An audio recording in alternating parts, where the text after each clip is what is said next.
और महाराष्ट्र की सियासत से जुड़ी बड़ी खबर आपको बता दें कि गुवाहाटी में शिंदे गुट की बैठक भी खत्म। बाला साहेब के विचारों को आगे ले जाएं, शिंदे ने उनसे ये कहा है अपने अपने इलाके में विधायक रैलियां करें, हम शिवसेना में हैं, गलतफहमी नहीं होनी चाहिए।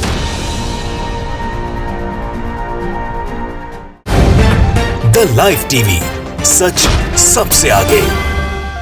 बागी विधायकों का नेतृत्व करने वाले एकनाथ शिंदे अब अकेले पड़ते हुए नजर आ रहे हैं, क्योंकि एक तरफ भारतीय जनता पार्टी ने अपने कदम पीछे खींच लिए हैं। उन्होंने साफ तौर पर कह दिया कि ना वो एकनाथ शिंदे के संपर्क में है और ना ही सरकार बनाने का दावा कर रहा है। दूसरी तरफ एकनाथ शिंदे की महाराष्ट्र के अंदर जमकर फजीयत हो रही है, धोखेबाज का टैग लग चुका है। और इन सब के बीच जो उद्धव ठाकरे ने दाव चला था, उसके बाद एकनाथ शिंदे बिल्कुल अकेले पड़ चुके हैं। जिन विधायकों के ऊपर उछल रहे थे उनमें से ज्यादातर विधायक उद्धव ठाकरे के संपर्क में आ चुके हैं, शिवसेना के संपर्क में आ चुके हैं। और यही एक वजह है जिसके चलते एक बड़ा बयान दे दिया एकनाथ शिंदे ने। यानी कल तक जो शिवसेना को कोस रहे थे, जो उद्धव ठाकरे को कोस रहे थे, अब वो एकनाथ शिंदे, वही एकनाथ शिंदे शिवसेना के को लेकर गुणगान करते हुए नजर आ रहे हैं, जिसके बाद अब सियासी तौर पर हड़कंप मच गया है। नमस्कार, मैं हूं प्रज्वल गौतम और आप देख रहे हैं द लाइव टीवी। आपको तो पता ही है कि पिछले कुछ दिनों से क्या घट रहा है। पहले हम सिलसिलेवार तरीके से आपको समझा देते हैं। आपको बता दें कि उद्धव सरकार में मंत्री और शिवसेना के विधायक एकनाथ शिंदे ने पूरा का पूरा एक गेम प्लान तैयार किया बीजेपी के सपोर्ट से। बीजेपी के सपोर्ट से इसलिए क्योंकि जहां जहां ये बागी विधायक गए, एकनाथ शिंदे गए, ठहरे, वो बीजेपी शासित राज्य हैं और किसी को शक नहीं है। सियासी पंडितों से लेकर आम जनता तक समझ चुकी है, ज़्यादा रॉकेट साइंस नहीं है कि गुजरात बीजेपी शासित, असम बीजेपी शासित राज्य, और दोनों ही जगह पर रुके हैं ये शिवसेना के विधायक, जिन्हें बगावती तो सुर अलाप रखे हैं, बागी विधायक कहा जा रहा है।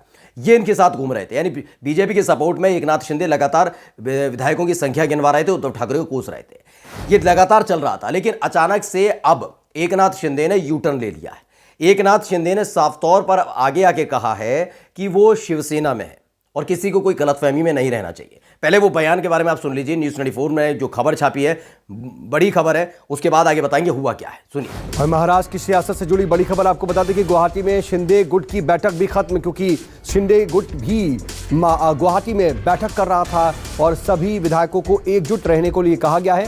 तो सुना आपने, ये एकनाथ शिंदे का बयान। न्यूज़ 24 ने खबर छापी है, क्या लिखा? गुवाहाटी में शिंदे गुट की बैठक खत्म। एकनाथ शिंदे ने कहा हम शिवसेना में हैं, गलतफहमी नहीं होनी चाहिए। यानी कि आप पिछले 6-7 दिनों से देखिए, पूरा का पूरा सियासी घटनाक्रम गरमाया हुआ है। केंद्र बिंदु में कौन?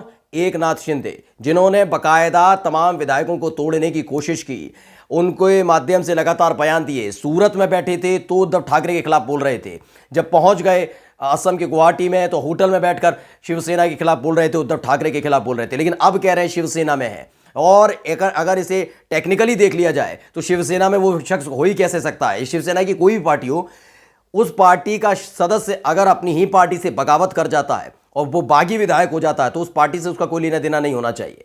लेकिन अब मजबूरन, चूंकि अब तक तो इस तरह का बयान नहीं दिया, लेकिन एकनाथ शिंदे समझ चुके हैं कि उनका महाराष्ट्र आना मुश्किल हो जाएगा।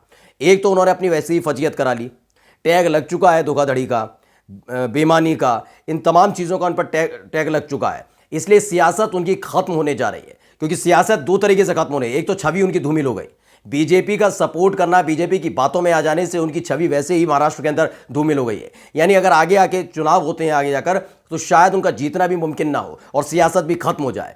और दूसरा ये कि उद्धव ठाकरे ने एक और दाव चल दिया था। उद्धव ठाकरे ने सीधे तौर पर डिप्टी स्पीकर से इस बात की शिकायत की कि उनके ऐसे विधायक हैं, 12 विधायक ऐसे हैं जो लगातार विरोध कर रहे हैं, बगावत कर रहे हैं, और 16 विधायक उनकी संख्या बढ़ चुकी है। इनकी सदस्यता पहली फुर्सत में खत्म की जाए, वो शिवसेना के विधायक नहीं रहेंगे। जिसके बाद डिप्टी स्पीकर ने उनकी जो नोटिस है उसको एक्सेप्ट कर लिया और जल्द ही वो नोटिस भेज सकते हैं इन बागी विधायकों को जो असम में बैठकर बयान दे रहे थे। इस बात की जानकारी हुई, यानी चक्रव्यूह रचा गया था बीजेपी के सहयोग से एकनाथ शिंदे की तरफ से उद्धव ठाकरे के लिए। उसमें अब खुद एकनाथ शिंदे फंस गए। इसमें खासा नुकसान किसका हुआ आपको बता दें, सिर्फ एकनाथ शिंदे का। बीजेपी ने सिर्फ अपनी फजीयत कराई है, उद्धव ठाकरे का कुछ नहीं बिगड़ा इसमें। लेकिन एकनाथ शिंदे ने अपनी महाराष्ट्र के अंदर सियासत को खत्म करने के लिए ताव चल दिया, समझा जा रहा है।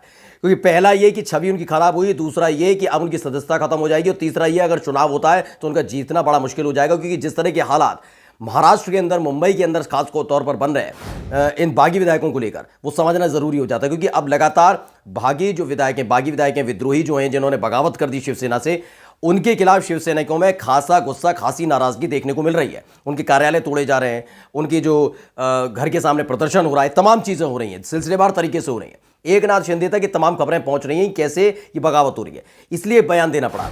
आगे बयान आपको सुनवाते हैं कि उस बयान में क्या कहा है। न्यूज़ 24 ने ब्रेकिंग के तौर पर इस खबर को चलाया, बताया कि एकनाथ शिंदे ने कहा कि हम शिवसेना में हैं, गलतफहमी नहीं होनी चाहिए। साथ ही कहा कि हम बाला साहब ठाकरे के विचार को आगे बढ़ाना चाहते हैं। सुनिए।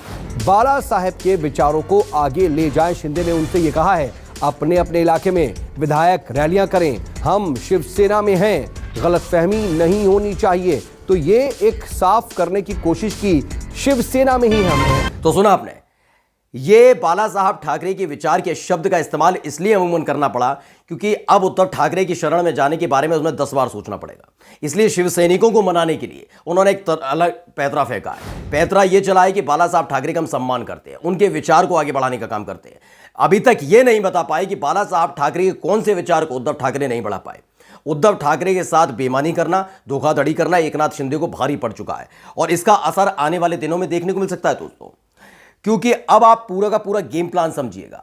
गेम प्लान यह था कि ज्यादातर विधायकों को एक साथ लाकर उद्धव सरकार को खतरे में डालकर उद्धव ठाकरे को केवल मुख्यमंत्री पद से हटाने का नहीं था, और यह विधायकों को पता नहीं था। विधायकों को लग रहा था कि उद्धव ठाकरे को सिर्फ मुख्यमंत्री पद से हटा दिया जाएगा, सरकार गिरा दी जाएगी या कोई समझौता हो जाएगा। उनको यह नहीं मालूम था कि बीजेपी के सहयोग से ये मंत्री बनने का सपना देख रहे हैं, उप मुख्यमंत्री बनने का सपना देख रहे हैं। लेकिन जैसे जैसे चीजें निकलकर सामने आई और उद्धव ठाकरे ने ऐलान कर दिया कि ना मैं मुख्यमंत्री रहना चाहता हूं और मैं मुख्यमंत्री आवास खाली करता हूं, मुख्यमंत्री आवास खाली कर दिया, मातोश्री में रह रहे हैं। दूसरा कह दिया मैं अध्यक्ष भी नहीं रहूंगा। अगर कोई विधायक छोड़िए, अगर एक कार्यकर्ता कहता है कि उद्धव ठाकरे को शिवसेना का अध्यक्ष नहीं रहना चाहिए तो मैं पहली फुर्सत से उद्धव ठाकरे अध्यक्ष पद छोड़ दूंगा शिवसेना का। जिसके बाद एक मैसेज सीधे तौर पर गया गुवाहाटी में जो तमाम विधायक थे, जो असली शिवसैनिक हैं, जो शिवसेना से जुड़े रहना चाहते हैं, उन्हें मालूम नहीं था गेम प्लान, उन्होंने ही बगावत कर दी, वहां बैठकर बगावत कर दी। और इस बात का सबूत इस बात का है कि साफ तौर पर शिवसेना की तरफ से इतने विधायक होने के बावजूद भी बाकी जितने विधायकों का जिक्र किया जा रहा है उनमें से मात्र 16 विधायकों को चिन्हित किया गया है कि ये अयोग्य घोषित किए जाए क्योंकि ये हमारे साथ नहीं है। यानी कि उसके बाद के जितने विधायक हैं वो उद्धव ठाकरे के संपर्क में है। ये बात सारी की सारी चीजें पहुंच रही हैं एकनाथ शिंदे तक। वो कमरे में बैठकर जरूर माथापच्ची कर रहे हैं लेकिन ये बातें पहुंच रही है। यही वजह है जिसके चलते बैकफुट पर नजर आ रहा है। बीजेपी साथ छोड़ चुकी है। बीजेपी के नेता दानवी का हमने बयान सुनाई था, उन्होंने क्या कहा कि भाई हम तो किसी भी तरह से संपर्क में नहीं है, ना एकनाथ शिंदे के संपर्क में और ना ही हम सरकार बनाने का दावा करने जा रहे हैं। ये दोनों ही बातें उन्होंने खुलकर कही थी क्योंकि वो पूरा का पूरा घटनाक्रम दूर से बैठकर देखना चाहती है। बीजेपी ने गेम प्लान जरूर किया लेकिन इस गेम से दूर खुद को रखने की कोशिश की गई है कि उनकी ज्यादा फजीयत सियासी तौर पर महाराष्ट्र के अंदर ना हो जाए, क्योंकि अभी 2 साल पहले तो फजीयत करा के चुके हैं जब बहुत बड़े चाणक्य कहे जाते हैं भारतीय जनता पार्टी के, उनके कहने पर अजीत पवार को शिवसेना एनसीपी से तोड़ने की कोशिश की गई। लेकिन जब सामने आ गए एनसीपी प्रमुख शरद पवार तो उन्होंने सारा गेम धराशायी कर दिया था और बीजेपी की उस दौरान जमकर फजीयत हुई थी। इसलिए बीजेपी इस बार फूक फूक कर कदम रख रही थी कि एकनाथ शिंदे पर दाव जरूर लगाया है, पैसा जरूर खर्च किया जा रहा है, लेकिन क्या करना है, हमें अपने आप को दूर रखना है।